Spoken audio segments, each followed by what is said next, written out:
కొలికపూడి మాట్లాడుతున్నారు. సార్ ఏంటి మాస్టర్ ప్రవీణ్ మరణం రోజుకు ఒక రకమైన కథనాలు ఒక్కొక్కటిగా బయటకు వస్తున్న వీడియోలు, హత్య అంటూ కొంతమంది, ప్రమాదం అంటూ పోలీసులు, ఎవరికి వారే సొంతంగా దర్యాప్తులు. నా పాయింట్ ఏమంటే మీతోనే నేను రోజు చివరి నిమిషంలో వస్తే మేడ్ మై కామెంట్స్. నిజాలు తెలియాలి, విచారణకు ఆదేశించారు. పోలీసు విచారణకు ఆదేశించారు, అయితే న్యాయ విచారణ కాదు. పోలీసు విచారణ, మెజిస్ట్రేరియల్ విచారణ అనే వాటికి కొన్ని లిమిటేషన్స్ ఉంటాయి.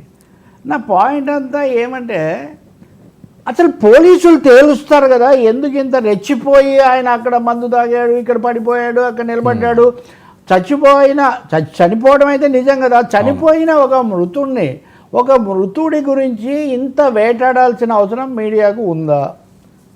ఇక ఆల్రెడీ యుద్ధం అయిపోయి ఇప్పుడు ఆ రోజు ఎస్పీ ఐజీ మాట్లాడారు, ఆయన అశోక్ కుమార్, ఎవ్వరూ దీని మీద ఇష్టానుసారం మాట్లాడకండి, మేము అన్ని ఫుటేజీలు తెప్పిస్తున్నాం, అవన్నీ కొలేట్ చేసి మేము ఒక నిర్ధారణకు వచ్చిన తర్వాత మీకు చెప్తాము అని చెప్పారు. సో వాళ్ళకి వదలాలి కదా. ఇప్పుడు మీరు ఏ సమయంలో అయితే ఆ విషయం మీద అతిగా స్పందించడం మొదలుపెట్టారు, ఇప్పుడు మీరు నేను చూస్తున్నాం, ఈ ఫోటో ఒక విధంగా చూపించి దానికి అంతం ఎక్కడుందండి? ఒక విషాదం కదా, ఒక మనిషి చచ్చిపోయాడు, అది కూడా పాస్టర్గా ఒక మతానికి సంబంధించి చాలామందికి ఆకట్టుకున్నటువంటి ఒక వ్యక్తి, అది కూడా మామూలుగా కాదు, అనుమానాస్పదంగా ప్రమాదకరంగా. తెలుగుదేశానికి సంబంధించిన కొంతమంది వ్యాఖ్యాతలు ముందేమో చాలా తీవ్రంగా మాట్లాడి ఇప్పుడు మళ్ళీ అంతే రెచ్చిపోయి, అసలు తెలుగుదేశాన్ని బలపరిచే వాళ్ళు కానీ లేకపోతే ఇతర సెక్షన్స్ కానీ వాళ్ళు ఎందుకు ఇంత హైపర్ యాక్టివ్గా మాట్లాడాలి దీని మీద నా ప్రశ్న. అది తమ పోలీసులు సాక్ష్యాధారాలు ఆహ్వానించారు, వాళ్ళకి ఇవ్వండి. పోలీసులు తొందరగా వేగవంతం చేయమనండి. ప్రభుత్వ ఉత్తర్వు మీదే కదా వాళ్ళు దర్యాప్తు చేశారు. అంటే ఇదంతా పోలీస్ దర్యాప్తును ప్రభావితం చేయటమే కదా. ఇంకోటి, పోలీసులు కూడా దీని మీద ఏం ఉత్తర్వులు ఇవ్వలేదా?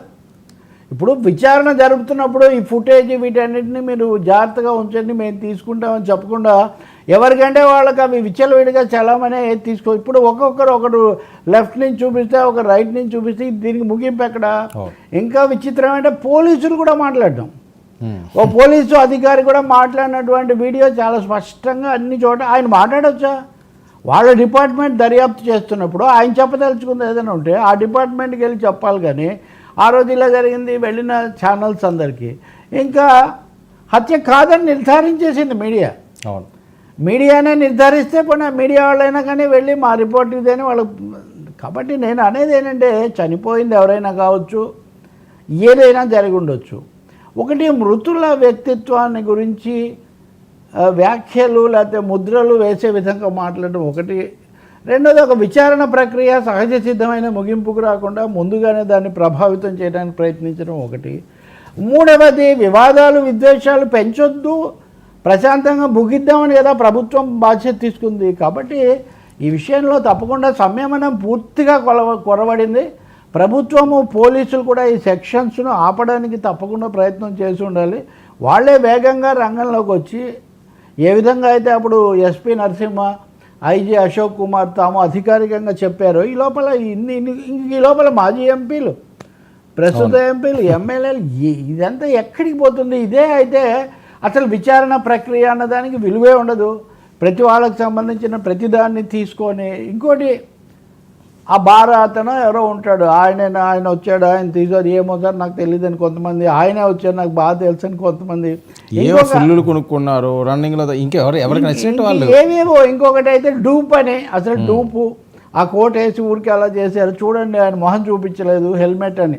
అంటే ఎప్పుడైతే మీరు విశృంఖలంగా, బాధ్యతారహితంగా, ఉద్దేశపూర్వకమైన కథనాలతో ఉద్రేకాలు పెంచుతారో నిజం కాస్త మరుగున పడిపోతుంది, అనవసరమైన వివాదాలు పెరుగుతాయి. ఈ పెరగకుండా ఉండటానికే విచారణ జరపాలి అన్నది.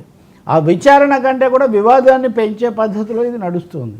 దీనికి ఈరోజైనా కానీ పోలీసులు ముగింపు పలుకుతారా, లేకపోతే ఇంత సమయం పడుతుంది, ఇవేవి మీరు విశ్వసించకండి, మేము చెప్పేదే అంతిమమనే మాట చెప్తారా? అలాగే ప్రభుత్వం కూడా పూర్తి నిశ్శబ్దం ఎందుకు పాటిస్తూ ఉంది? ఈ వివాదాన్ని ఇలా పెంచుకోవడం మటుకు, ఒక మరణం మీద ఇంత ఎడతెగని వివాదం చేసుకోవడం మటుకు ఈ పాస్టర్ ప్రవీణ్ విషయంలోనే కాదు, ఎవరి విషయంలో అయినా కానీ ఇది శ్రేయస్కరం కాదు. ఇది ముగింపు కూడా లేదు దీనికి. సరే, ఏంటి వక్స్ చట్టంలో మార్పులు?